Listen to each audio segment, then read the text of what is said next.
بیوی ہو تو ایسی 2 ماہ سے کوئی میرے دروازے پر روزانہ کچرا پھینک کر چلا جاتا۔ بڑی کوشش کے باوجود وہ پکڑ میں نہیں آیا۔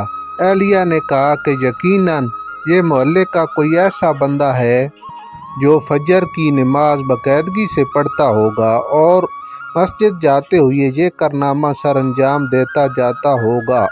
اب مسئلہ تھا میرا اپنا، میں پکا نہیں تو کچا مسلمان تھا۔ روزانہ 10 بجے اٹھ کر فجر قضا پڑھ کرتا تھا۔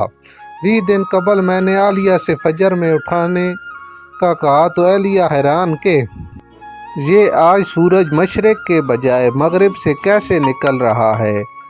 خیر، انہوں نے مجھے اگلے روز فجر کے وقت اٹھا دیا۔ میں نے اٹھتے ہی کھڑکی کے نیچے جھانک کر دیکھا تو دروازے پر کچرا موجود نہیں تھا۔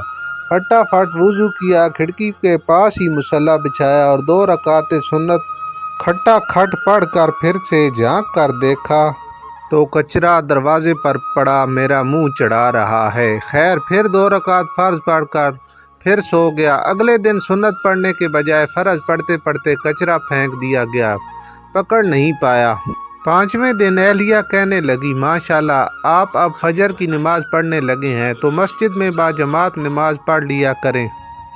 بات دل کو لگی اور 5ویں دن سنت گھر میں پڑھ کر جماعت سے 15 منٹ پہلے دروازے پر کرسی لگا کر بیٹھ گیا اور محلے کی نمازی حضرات کو آتے دیکھنے لگا کہ کسی نمازی کے ہاتھ میں کچرے کا چھاپر، لیکن افسوس سارے خالی ہاتھ دکھائی دیے۔ نماز پڑھ کر آیا تو دروازے پر کچرا موجود نہیں تھا۔ 1 ہفتے مسلسل پابندی سے باجماعت نماز ادا کی۔ بعد میں نے اہلیہ سے کہا کہ بیگم اب کچرا پھینکنے والا شہد ڈر گیا ہے۔ ابھی کچرا نہیں پھینک رہا، اب مجھے فجر کے وقت نہیں اٹھانا۔ اہلیہ کچھ نہیں بولی۔ اگلے دن اہلیہ نے مجھے نہیں اٹھایا، البتہ میری خود آنکھ کھل گئی۔ کھڑکی پر جھانک کر دیکھا تو کچرا دروازے پر موجود تھا۔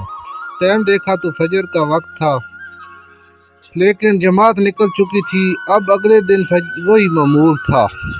2 ہفتے مسلسل فجر کی نماز پڑھتا رہا اور دروازہ صاف ستھرا ملتا رہا۔ 2 ہفتے بعد اب میری جماعت سے فجر پڑھنے کی عادت ہو چکی تھی اور الحمدللہ باجماعت فجر کی نماز پڑھنا شروع ہو گیا۔ پھر کچھ دن بعد رات کے کھانے اس کچرا پھینکنے والے کا ذکر آ گیا۔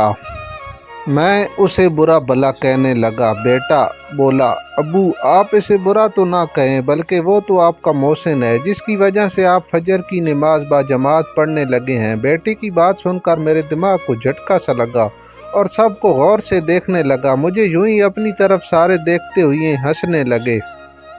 بیٹا کہنے لگا، ابو آپ کی وہ محسن کوئی اور نہیں بلکہ امی ہیں، آپ امی کا شکریہ ادا کیجئے۔ میں نے اہلیہ کو دیکھا تو کہنے لگی، جب گھی سیدھی انگلی سے نہ نکلے تو ٹیڑھی انگلی سے نکالنا پڑتا ہے۔ یہ سبق سب بیویوں کے لیے۔ وہ چاہیں تو اپنی اولاد کے علاوہ اپنے خاوند کی پھر تربیت کر سکتی ہیں، ہاں اگر وہ خود تربیت یافتہ ہوں تو۔ دوستوں، اگر آپ کو ویڈیو اچھی لگے تو ویڈیو کو لائک، شیئر اور سبسکرائب ضرور کیجیے گا۔ بہت شکریہ۔